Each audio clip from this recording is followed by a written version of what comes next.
14 WILI and 95.3 FM presents Hometown Threads, a closer look at our community and the people that make it go. Every week, you'll hear uplifting stories from our local businesses and our neighbors. Now, here's our host for Hometown Threads, Keith C. Rice. Here we go, episode 77 of Hometown Threads on 14 WILI and 95.3 FM, Willimantic Today Facebook, Spectrum 192, and the WILI Radio YouTube channel. We got some big news regarding the WILI Radio YouTube channel in coming weeks, so subscribe if you can. Again, just go to WILI Radio to search on YouTube and you'll find it. Plus, we got all our great talk shows up there as well. And there's a way you could listen to Hometown Threads via podcast by going to WILI.com. Big thanks to Triple E Pro Clean Services. They sponsor the Hometown Threads podcast. But Hometown Threads here on WILI comes your way thanks to our friends at Liberty Bank. Be community kind with 3 great local locations. Of course, across the street from the radio station, 679 Main Street, Willimantic. West Main Street, Willimantic, Gateway Commons, and Route 195 in Mansfield. Liberty Bank, be community kind. Jamie, that root bar, if you'd be so kind. The reason I'm laughing is I was just saying before the mics and cameras went on, Matt and I are so structured how we kick off the show, and it's like, this is episode 77. I sound like a broken record, but Matt knows exactly. I'm getting ready to hand him the Liberty Bank mug, which is one of our props, and away we go with episode 77. And before we introduce our guest here, I meant to do this last week. He's a big fan of WILI and Hometown Threads, and he's stepping down as police chief of the Willimantic Police Department. Shout out to good friend Paul Hussey. So all the best to Mr. Hussey there, and we'll get him in here again down the road. He's a great guy, and wish him all the best. So congratulations on retirement to Paul Hussey. All right, here we go, episode 77. We got another Pichette in here, folks. And another Pichette who I grew up with. We had brother Brian in here about a little over a year ago. Of course, Brian is co-owner of Trolley Pub, home of Trolley Trivia on Thursday nights, which Dan and his family come down and enjoy. I've won several times. He's won several times. That's right. It's a pleasure to welcome in Dan Pichette, of course, a Willimantic native.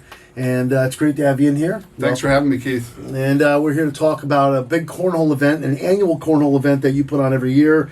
We'll get to all that, and it's turned out to be a huge event for, it's been 11 or 12 years now? This is year 11. Year 11. Mm-hmm. So we'll get into all that. And as I said to you, when we had your brother in here, and I tell your brother, as well as you from time to time, your parents were one of the best humans that I've ever come across. Valerie and Norman, of course.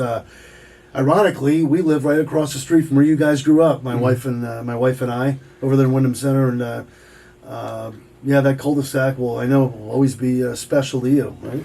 Oh yeah, 100%. And I'm not going to argue with you. They were amazing people. They were amazing. Miss them every day. Touched so many lives. Yeah, they did, and they were big proponents of giving back to your community and doing what's right and being good humans, and and just treating people with kindness and fairness, and and that's stuff that my brother and I will take with us, and we've given to our kids, and we try to live that every day. Try to live it every day. And you and Brian are special people in this community too, and I'm so glad I was fortunate enough to move back to be around you guys again. And so let's get out to right off the bat here. Talk about growing up in the community. I know you. Let's see. Brian is my sister Nancy's age. Yeah. For a second, I was thinking you're my brother. You're my brother's. Chris. For a second, before we had Dan in here, I'm like, oh yeah, that's right. Dan's in Nancy. I'm like, no, Brian is in Nancy's grade. Correct. Nancy's age, and Dan is Chris's age. So, Correct. So that makes me about 5. Yeah, 5.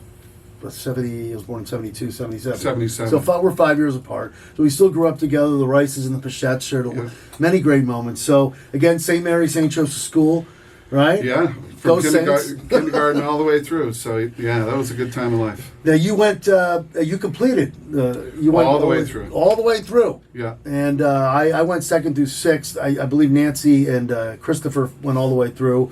I stopped in 6th and went to Kramer, because I probably put up a temper tantrum and say, "Oh, my friends are going to Kramer. I'm going to Kramer." So being the oldest, they let me go. But so Talk about your experience at SMSJ. We had some good times. You played basketball, right? I played some hoops there, and met people that I still maintain contact with, and it was just Willimantic growing up then was and it still is was a great place to be.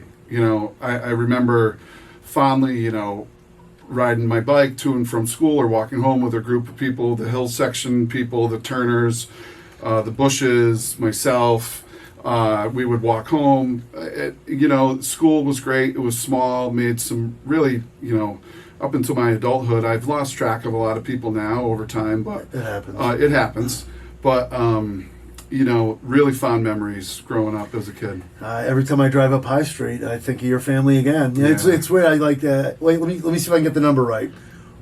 192. Yeah. Oh, I got it. Perfect. You know me in numbers. 192. 192 High Street. It's still there. Eastern bought up a lot of High Street, but my parents' house is still there. No, wait. You said Eastern bought up a lot of High Street. Did Eastern buy your old They house did. too? So what is it now? Do you know what they to use? the best of my knowledge, it's the Office of Institutional Advancement. So, Really? Yeah, they had bought the house, and after the fact, I went there and I said, "Hey, can I just go and see my old bedroom?" And it was an office. Did you do that? Yeah, it was an office. It was an office. It was cool though. My parents.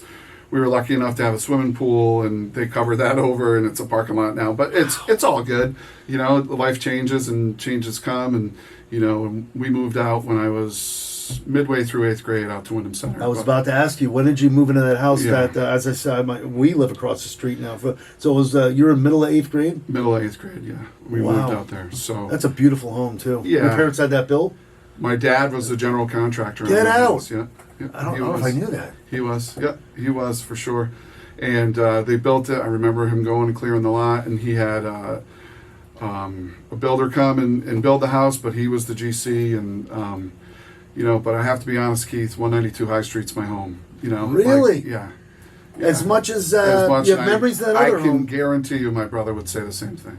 Now, why is that? I mean, I know. So much of our childhood memories came from there. Living because you're right there in Willimantic. We were in Willimantic. We were access to everything. Eastern was our playground as a kid. We were going. You had the baseball field in the backyard. My mother would tell you, and I'm sure Coach Chalawati would back me up on this, that she would call him and complain that when they had night games because the lights from the field would Yes. shine into my bedroom.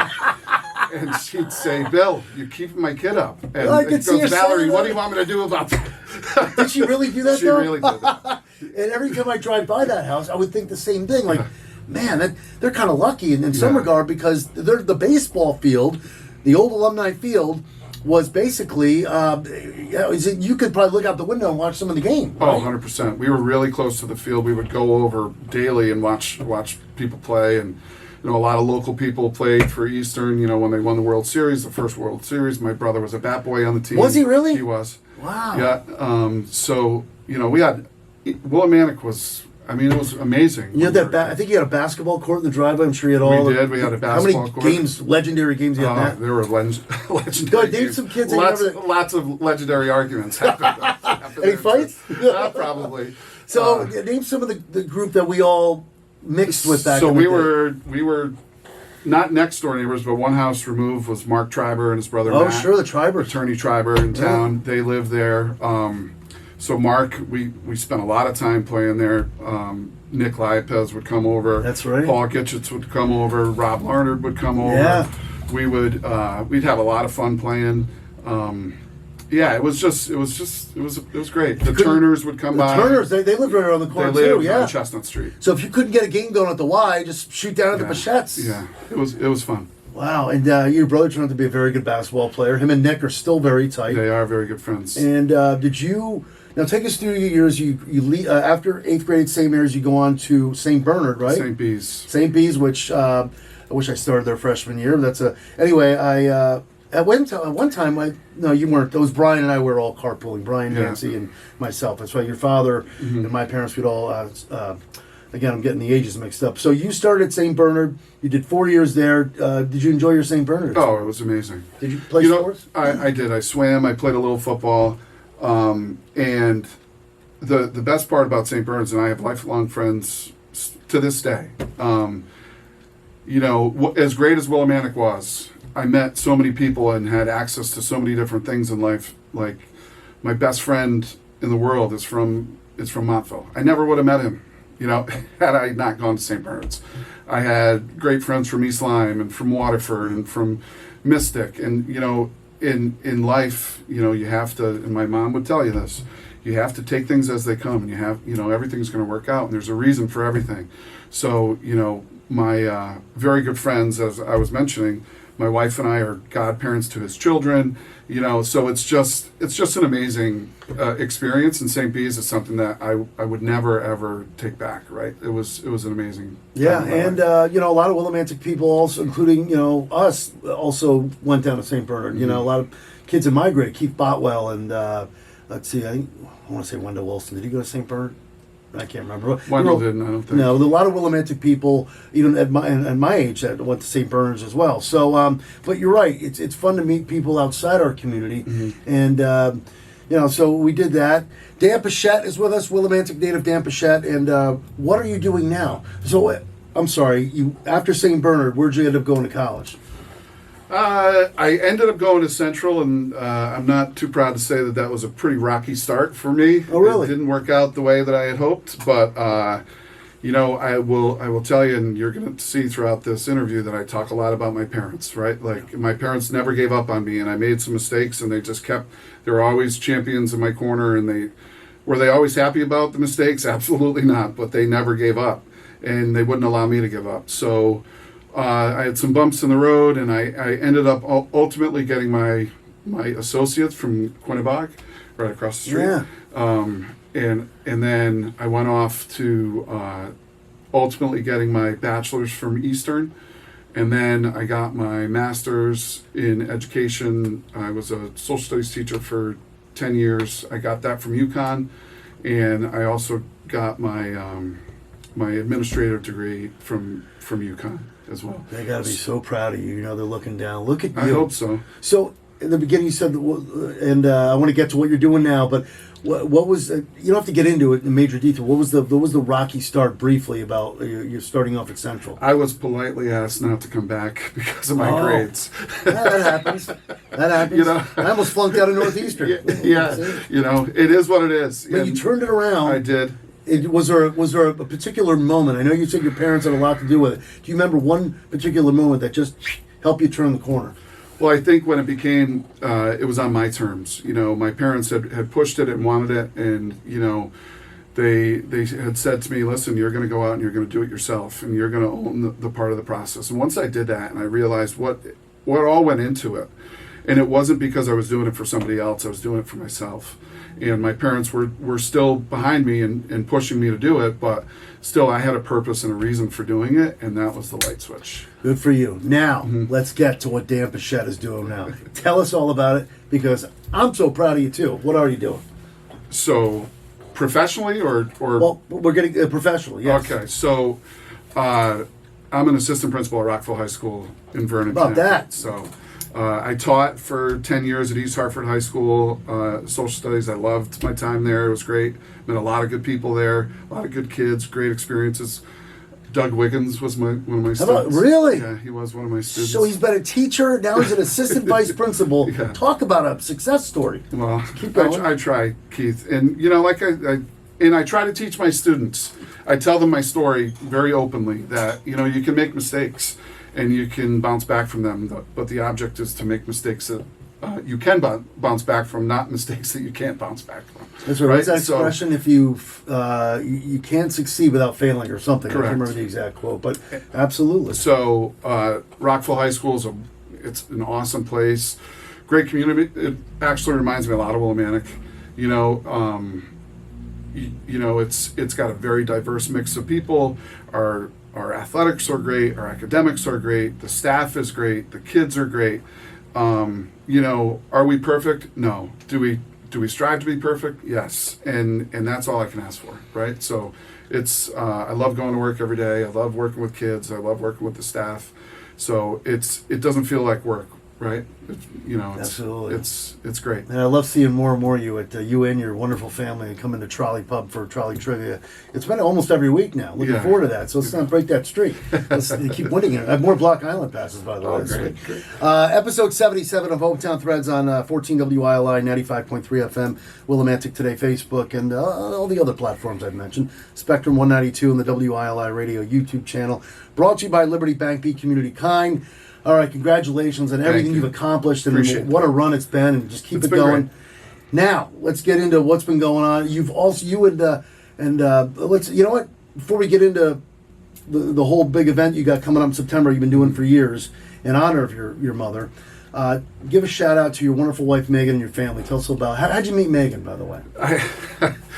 I actually met Megan. She worked in my mom's office up at UConn. No kidding. And I went in one day, and she was a student worker directly in my mom's office. And half of me believes that my mom probably set this up, but I don't really know. And I walked in, and then when I left, I got home and I called my mom. I said, "Mom, who was that?" I said, "You got to get me her number," and the rest is history. Val worked her magic. Yeah, she did. So it was pretty great. And at the time, I worked at Hoyt's Jolson Square Cinemas That's right. and worked going to school. So my wife and I, we've been together 20 years. We've been married 20 years. We've been together since 1998. I have to do the math on that one, but what's that? 26 years. Were your kids? I have a son. My son Jack is 17. He's a senior at NFA. My daughter Molly is 14. She's going to be a freshman at NFA. And Caitlin and Sean, my brother's kids, we're really a big part of. They're a big part of our lives, and we're a big part of them. Caitlin just graduated with her school counseling degree from UConn. She's actively looking for a school counseling job. She's amazing. Sean's doing amazing things as well. Yeah, I love how Brian's kids come to the Yeah. pub and hang out with us from time to time. He's a Fairfield firefighter. He's in the Army National Guard. Wow. So, I think the message and the from my parents just kind of trickled through all of us, right? It's just who we are. They are right? smiling. It's big who time. we are. It's how we're driven just to live our lives and how we live our lives, and it's gone all the way through. My nephew Michael lives out in California. He's an electrician. He climbs poles and flies in helicopters and does all that. What a family. So he's doing amazing things too. Yeah, So it's just a reflection on Val and Norm as well. yeah, it's great. Now let's get into this event that you've put on for. Well, you said this will be year 11, Mm-hmm. Kicking Cancer in the Cornhole. First of all, I love the freaking. Tell us how the name came about. Tell us how it started. So there was a group of us that were sitting around the table many years ago. So how it got started, I'll tell you this. Let me start there. My mom was diagnosed with cancer in 2014. I hope I have my dates right. 2014. So as you can imagine, our family is very distraught over this, and I called my wife at the time. My wife at that time, she's still my wife. And I said, "Honey," I said, I can't fix this, right? I'm not a doctor. I can't fix the situation with my mom, but I can't sit back and idly do nothing, right? So we have to do something in order to make things better for people. So she said, "Okay, let's," and she knows I have a lot of crazy ideas, and we took it and ran with it. And there were some friends of ours that were involved in the beginning. We were sitting around the table, and we wanted to do it the right way, and we built our own cornhole boards, and we thought about a name, and we filled our own bags with corn. In those You built days. the cornhole boards? We up? built all of them. I have 19 sets of them. Oh my God! 19 sets. We built them all. The bags we filled them all by hand. And around the table one night, we were having dinner and having a cocktail, and we were trying to think of a name. And a buddy of mine came up with the idea of Kicking Cancer in the Cornhole, and it stuck. God Almighty, that's a great name. Yeah, it is. It's cool. It's catchy. So from that point, year one we had it at the sports bar out in the front. Where right by Logan's salon there. That side. Yep. Logan's been a huge supporter of our foundation. We got to since get the her on beginning. Hometown Threads. Yeah, eventually, since the beginning. So Signature Salon, can't say enough about her. She's been great. So we had it there. We had 10 sets of boards at the time, and we had 20 teams. And we thought that was a success, and we raised about $2,500. We gave away free Very t-shirt. good for the first year. Costa and Nick's had food in the sports bar and drinks in the sports bar, and it was great event. And then as time went on, we just physically outgrew the space, right? So I'm a member of the French Club. My father was a life member of the French Club. I talked with Mike Richards and Richard and Dave Valier over there, and up in the pavilion up top. Great people. That's where we've had it there for the past 6 years, I think, and we will continue to have it there as long as they'll have us. A lot of room up there. There's a lot of space. September 21st, right? Correct. It's a Saturday at the French Club. From when to when? From 12 to whenever. Last year we had the lights on in our cars watching the final game. How about that? Yeah. That's how big this event Yeah. has gotten. Kicking Cancer in the Cornhole again Saturday, September 21st. Saturday, September 21st, starting at noon.